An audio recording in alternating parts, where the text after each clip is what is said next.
Allô mes cocos, comment allez-vous? Je suis Daphné Orisier, spécialiste en communication.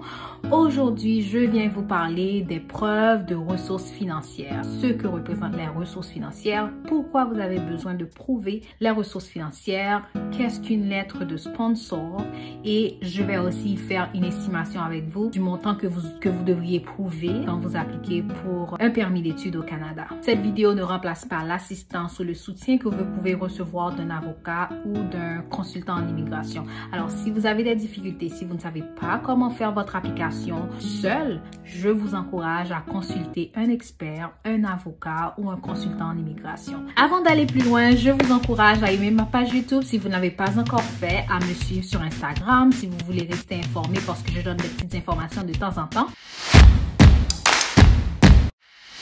Alors, c'est quoi la preuve de ressources financières? Si vous voulez venir étudier au Canada, vous devez avoir les moyens pour payer vos études. Si vous n'avez pas reçu une bourse, pour prouver à l'agent consulaire que vous avez ces moyens, vous devez lui fournir certaines preuves. Les ressources financières, c'est tout ce qui va prouver à l'agent consulaire que vous êtes en moyen de subvenir à vos besoins et de payer les études que vous allez venir faire au Canada.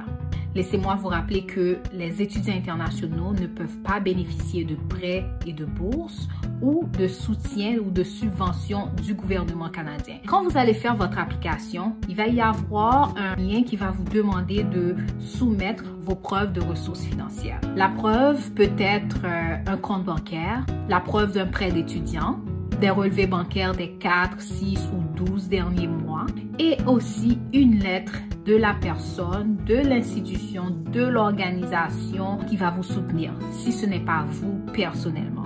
Tous les documents de ressources financières que vous allez donner doivent prouver que vous avez les moyens nécessaires pour couvrir vos besoins et les frais d'études pendant une année. Maintenant, faisons un breakdown. Disons que je vais venir étudier à Ottawa. Ottawa se trouve en Ontario. Mon année scolaire va me coûter, disons, 19 000 $ canadiens. J'ai besoin de prouver que j'ai 19 000 $ canadiens et 10 000 $ canadiens en plus pour mes besoins personnels. J'ai besoin au moins de prouver que j'ai 29 000 $ de disponible sur un compte. Il faut que le montant soit là, sur un compte en banque. Si vous n'avez pas ce montant-là disponible, au moins, vous prenez des risques.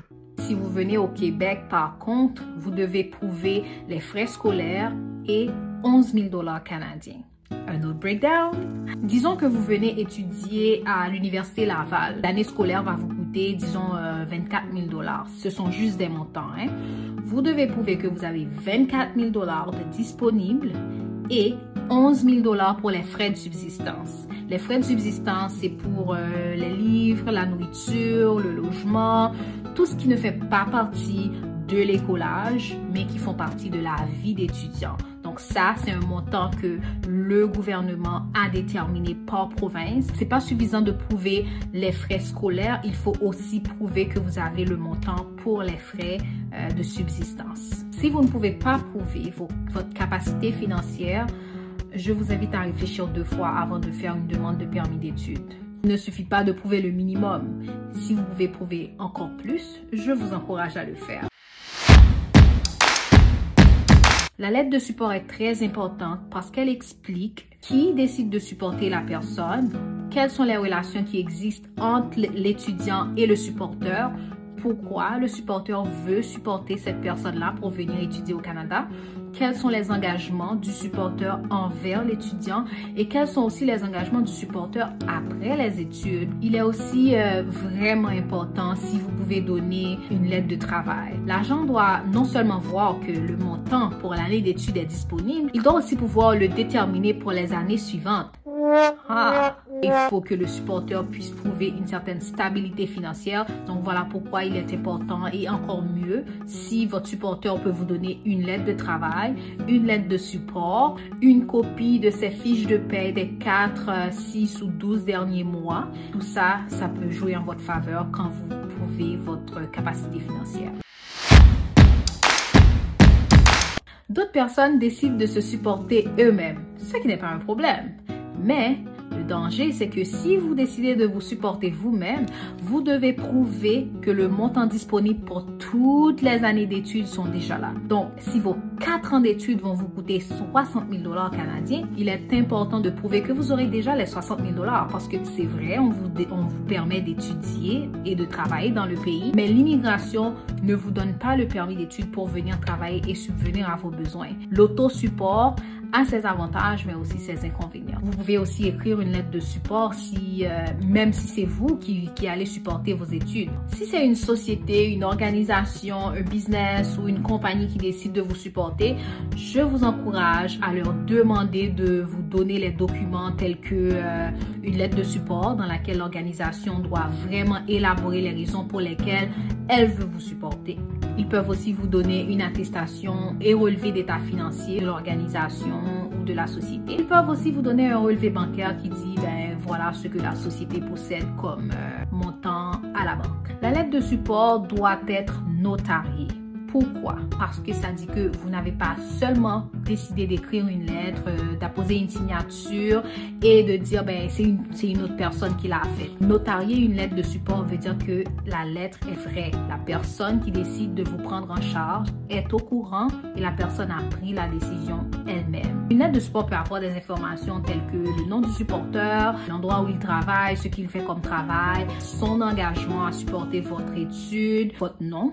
Définitivement votre nom, votre adresse, l'école où vous devez vous rendre au Canada, le nombre d'années que vous allez passer dans les études au Canada, ce qu'il va prendre en charge lui-même, c'est-à-dire est-ce qu'il va payer l'écolage, est-ce qu'il va vous donner l'hébergement ou est-ce qu'il va payer l'hébergement pour vous. Il est important que le supporteur mentionne exactement ce qu'il va faire, ce qu'il va vous donner comme support pendant les études. Une des importantes phrases que votre supporteur peut ajouter dans votre lettre de support, c'est « Je verrai à ce que l'étudiant retourne dans son pays après ses études au Canada. »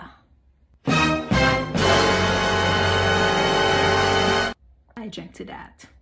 Beaucoup de personnes m'ont demandé « Est-ce que quelqu'un qui me supporte doit être au Canada? » Pas forcément. N'importe qui peut te supporter n'importe où à travers le monde. Il suffit que la personne te donne les documents que j'ai mentionnés tantôt et aussi que la personne te donne des documents qui sont écrits en français ou en anglais. Parce que la langue ou les langues du Canada sont surtout l'anglais et le français. Qui peut me supporter? Est-ce que c'est seulement mon père? Est-ce que c'est seulement ma mère? La réponse est n'importe qui peut te supporter. C'est pas seulement ta famille qui peut te supporter. Un cousin, un oncle, une organisation, une institution, le gouvernement, un ami de longue date qui veut vous donner un support. Oui, ils le peuvent. Mais il faut surtout que dans votre lettre de support, vous mentionnez les relations qui existent entre vous et la personne qui vous supporte. Il ne faut pas seulement donner une lettre et dire « Ah ouais, je veux supporter Joséphine parce que j'apprécie qu'elle aimerait aller étudier au Canada, je la supporte. » Non, il faut mentionner que moi, Daphné, je prends l'engagement de supporter Joséphine dans ses études à la cité collégiale qui va durer 2 ans. Pendant ces 2 ans, elle va séjourner chez moi. Je prends en charge son logement, les frais scolaires, blablabla, blablabla. J'ai décidé de supporter Sophia parce que Sophia est ma nièce. Vu que je suis aux États-Unis et j'ai les moyens de prendre en charge certains de ses frais, je vais le faire. Il faut déterminer la relation entre vous et l'applicant et aussi dire les raisons pour lesquelles vous avez décidé de dépenser votre argent dans cet applicant. Il y a des personnes qui disent « Daphné, je comprends pas, j'ai donné ma lettre d'acceptation, les ressources financières étaient boum, tout était correct, j'ai eu un refus. » Je vais vous rappeler que l'octroi du visa d'étudiant reste à la discrétion de l'agent consulaire. Donc, vous pouvez avoir tout prouvé, mais si l'agent ne se sent pas convaincu ou l'agent ne trouve pas que vous avez un dossier assez équilibré pour vous donner le visa d'étudiant, il peut décider de ne pas vous le donner. Vous pouvez tout prouver, tout montrer, mais quand même recevoir un refus. Ne le prenez pas comme un échec, ne le prenez pas comme vous avez échoué quelque part, mais c'est seulement que c'est une décision qui reste à la discrétion de l'agent consulaire qui va étudier votre cas.